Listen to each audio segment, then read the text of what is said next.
ছুটির দিন মানেই হচ্ছে স্পেশাল কিছু খাওয়া দাওয়া করতে ভালো লাগে, সেটা যেমনই হোক। আর বাসায় রান্না তো আছেই, যেটা মনে চায় সেটাই রান্না করতে ভালো লাগে। আর যেহেতু বিরিয়ানিটা আমার অনেক ফেভারিট, তো মাকে বললাম বিরিয়ানি রান্না করতে। এখানে হচ্ছে বিরিয়ানির জন্য মা হচ্ছে মুরগিগুলোকে সুন্দর করে ছোটো ছোটো করে কেটে ধুয়ে হচ্ছে একটা পাত্রে নিয়ে নিয়েছে। দেন হচ্ছে বিরিয়ানিতে হচ্ছে গাজর কুচি, টমেটো কুচি এবং আলু পেঁয়াজ সব কিছু হচ্ছে মা কেটে আগে রেডি করে রেখেছিল, জানে যে রান্না করতে হবে। তো যাই হোক, একটা বড় একটা পাতিল নিয়েছি, সেখানে হচ্ছে অনেক পরিমাণ তেল দিয়েছি এবং বেশি পরিমাণে হচ্ছে পেঁয়াজ কুচিটা দিয়েই সুন্দর করে একটু নেড়ে ছেড়ে নিয়েছি। দেন হচ্ছে যেহেতু বিরিয়ানির পরিমাণটা একটু বেশি আর মাংসটা একটু বেশি হবে, সেই ক্ষেত্রে হচ্ছে আদা রসুনের পরিমাণটা একটু বেশি ছিল। আদা রসুনটা পেঁয়াজের সঙ্গে একটু ভেজে নিয়ে একটু করে পরিমাণ পানি দিয়েছি, যাতে মশলাটা সুন্দর কষানো হয়। তো এর মধ্যে হচ্ছে এক এক করে মশলা, যেমন হচ্ছে গুঁড়া মরিচের গুঁড়াটা একটু পরিমাণ বেশি ছিল, স্বাদ মতো লবণ ছিল। এটা দিয়ে হচ্ছে সুন্দর করে মশলাটা কষিয়ে নিয়েছে। দেন হচ্ছে কষানোর পর হচ্ছে তেজপাতা এবং মাংসগুলো যেগুলো ধুয়ে রাখা ছিল, বিরিয়ানির জন্য ছোটো ছোটো করে কাটা ছিল, সেগুলোকে সবগুলোকে দিয়ে এটা এখন সুন্দর করে কষানোর জন্য হচ্ছে একটু নাড়াচাড়া করে নিচ্ছিলাম। আর এখানে যেহেতু মাংসতে আমি আলাদা করে পানি দিব না, আর এর মধ্যে হচ্ছে সেদ্ধ করবো, যার জন্য হচ্ছে চুলার আঁচটা একটু কমিয়ে মাংসটা সুন্দর করে নাড়াচাড়া করে নিচ্ছিলাম। আর এটা একটু পরপরই হচ্ছে একটু নাড়াচাড়া করে নিচ্ছিলাম, যার কারণে এটা নিচেতে যাতে না লেগে যায়।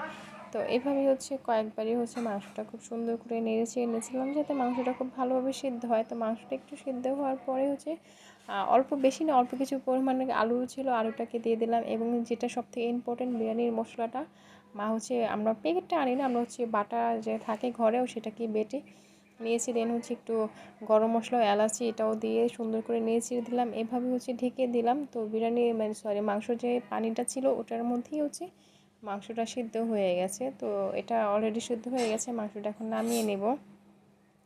তো যাই হোক, মাংসটা সম্পূর্ণ হয়ে একটু নেড়েছি আর কি, মাংসটা নামিয়ে এনেছিলাম। তো মাংসটা নামানো হয়ে গেছে। তো আরেকটা বিশাল বড় একটা পাতিল নিয়েছি, যেহেতু বিরিয়ানির পরিমাণটা একটু বেশি। তো পাতিলে হচ্ছে তেল দিয়েছে এবং পেঁয়াজ কুচি দিয়ে আদা 1 টেবিল চামচ আদা বাটা দিয়ে হচ্ছে একটু পেঁয়াজটা কষিয়ে নিয়েছে। তারপর যে গাজর এবং টমেটোটা ছিল সেটা এটার মধ্যে দিয়ে একটু ভেজে নিচ্ছিল, কারণ এটা গাজরটা আমার টমেটোটা থাকলে কালারফুল একটু সুন্দর ভালো লাগে দেখতে। যাই হোক, পরিমাণ মতো হচ্ছে লবণ দিয়ে দিয়েছি, দিয়ে হচ্ছে এটাকে সুন্দর করে একটু ভেজে ভেজে নিচ্ছিল। তো ভাজা হওয়ার পরে হচ্ছে যে চালগুলো ছিল সেটাকে ধুয়ে আগেই হচ্ছে একটা ঝরানো ছিল, সেটাকে দিয়ে দিয়েছি। অ্যান্ড হচ্ছে পোলাও চালটাকে একটু কষানোর পালা, মানে একটু ভাজা ভাজা করার পালা। তো যেহেতু পরিমাণ একটু বেশি ছিল, আমি নাড়তে পারতেছিলাম না, মাকে বললাম তুমি নাড়ো, মা একটু নেড়েছিলে মা। দেন হচ্ছে পানিটা আগে গরম বসানো ছিল, পরিমাণ মতো হচ্ছে মা পানি দিয়ে দিয়েছে, পানিটা দিয়ে হচ্ছে নেড়ে চেড়ে নিয়েছে।